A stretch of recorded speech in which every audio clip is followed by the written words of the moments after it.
Oui, allô? Quel est ton film d'horreur préféré? Euh... Oh putain.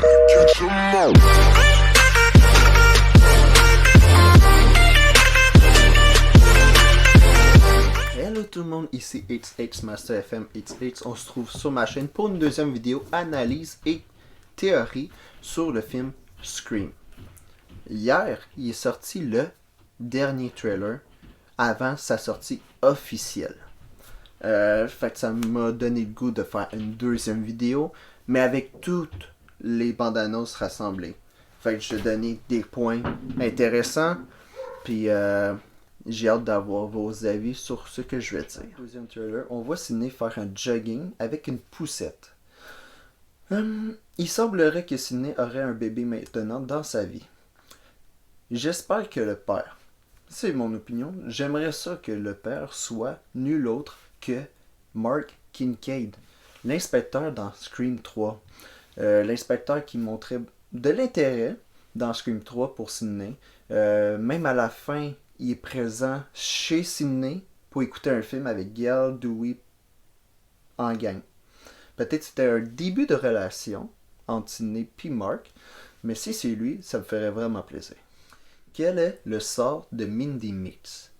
Parce que dans le trailer d'hier, qui est le final trailer, on voit une scène qui est différente de celui du premier trailer. Voici la scène du premier trailer et voici la scène du final trailer. Tu vois qu'elle n'est pas dans la même situation qu'au début. On dirait dans le premier, elle était vraiment sur le bord de crever. Puis là, on dirait qu'elle se débrouille. Puis elle est capable de tenir tête au tueur. Fait que, est-ce qu'ils ont fait une erreur dans le trailer final? Ça sera à voir, mais d'après moi, on aurait peut-être une survivante. Combien de tueurs a-t-il dans ce film? On va y aller avec le classique. Deux tueurs encore. Comme le Scream 1, le Scream 2 et le Scream 4. Pour moi, dans celui-là, ça va faire comme dans le Scream 4. Peut-être un sexe féminin puis un sexe masculin. Fait que pour moi, ce sera 2 tueurs. Vous devez vous demander ce que je pense à propos de l'identité du tueur. Et oui, on va commencer. On va se faire une grille avec chaque photo, puis on va faire des éliminations une à la fois. Et je vais avoir des opinions pour ça. Et dans ce schéma-là, retenez un mot, puis je vais le garder pour plus tard, le mot alibi. On va commencer. Pour commencer, on va effacer les 3 personnages originaux des Scream, qui est Sidney, Gail et Dewey. Pour moi, c'est impossible que l'un d'eux soit le tueur. Par la suite, on va éliminer les personnages que j'ai dit qu'il va mourir dans le prochain Scream, selon moi, qui étaient Dewey et Judy. Fait qu'on va enlever Judy de cette liste. Pour poursuivre, on va éliminer ceux qui semblent s'être fait attaquer par le tueur quand il était seul. Comme Tara, Vince, Chad, ainsi que Mindy. On va les éliminer du schéma. Par la suite, on va éliminer Samantha. Parce que pour moi, c'est la nouvelle Sidney de cette génération. Puis Sidney, c'est impossible qu'elle soit une tueuse. Fait que pour moi, Samantha, si elle représente comme une Sidney, elle ne peut pas être la tueuse. Par la suite, j'élimine Wes, le fils de Judy Hicks. Pourquoi? Parce que dans le final trailer, on voit une séquence qu'on dirait que Wes attendait quelqu'un.